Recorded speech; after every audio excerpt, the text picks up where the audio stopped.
What's up? What's up? What's up, everybody? Hobby with Cage, episode 231, brought to you by Arena Club and Bleecker Trading. I'll try to do 5 minutes of hobby talk today. Fun one. Something I've been thinking about. Is the market too hot? And, I pay attention to more than just the hobby. I pay attention to a lot of stuff. I pay attention to the stock market. I own a lot of stock, got a 401k and all that other fun stuff. And, it's funny, back in April, Liberation Day happened and everybody was scared, like, to death. You had sort of like the difference between the fear and greed, right?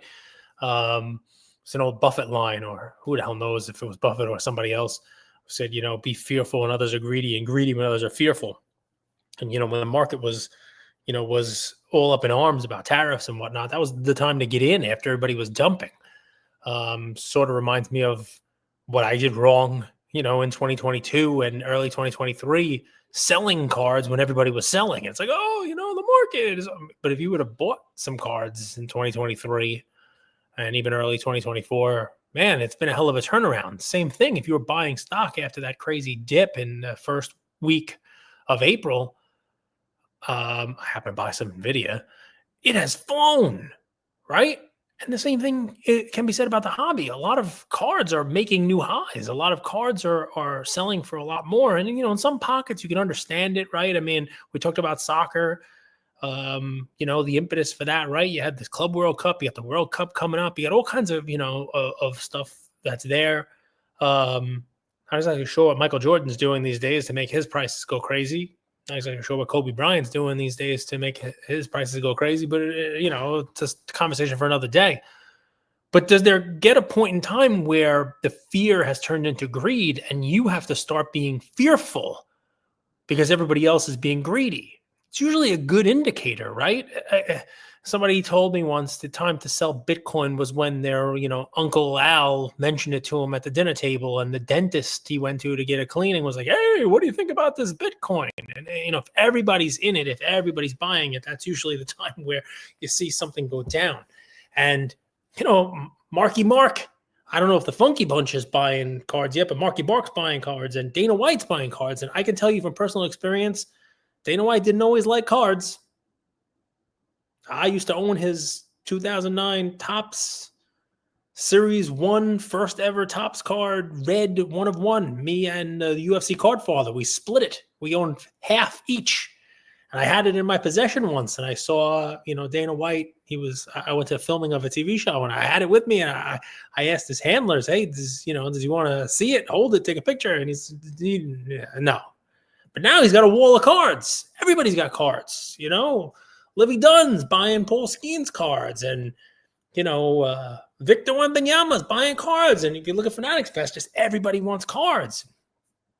Prices are up. Prices are up like crazy. Is that the time to buy? I don't know. A lot of people are buying. I'm buying. Hell, I sold some stuff too. I can't tell you what to do. That's not what I'm here for.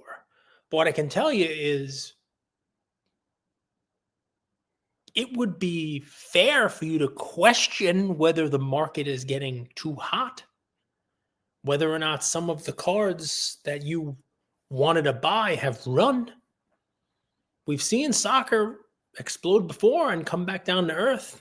Ask anybody who bought a Ronaldo card during the last soccer run-up. They're starting to move back up, but man, after they moved up last time, they fell. And, you have to also question about the organic nature of some of it, too. I mean, I'm not saying soccer is the same as Marvel PMGs, but, this space has seen some moves that, defy logic and reason. And normally when that happens, gravity does kick in. I've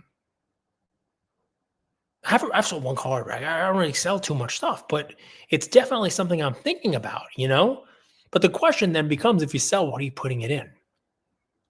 Because it's not just the hobby that's run. I mean, the market is setting new all-time highs, and, Bitcoin's at a new all-time high. So, I mean, I guess it's fair to say that it's not a hobby-specific thing. It's just that almost everything is kind of running. So maybe it's okay to keep your cards. Maybe it's okay to stay diversified and have some stuff in the cards. I'm wondering what you guys think. Have any of you sold cards recently for way more than you thought it was going to sell for? And if so, what are you doing with that money? You tucking it away under your mattress, or are you just ready to ride this out? I know I'm going to get a bunch of people to DM me and be like, I don't care about this. I like my cards. I've owned them forever. And they go up, they go down. I get that. Trust me, I do. You guys are usually the ones that I will make a crazy offer to buy your card, and you tell me no, there's no price, I can't get interested.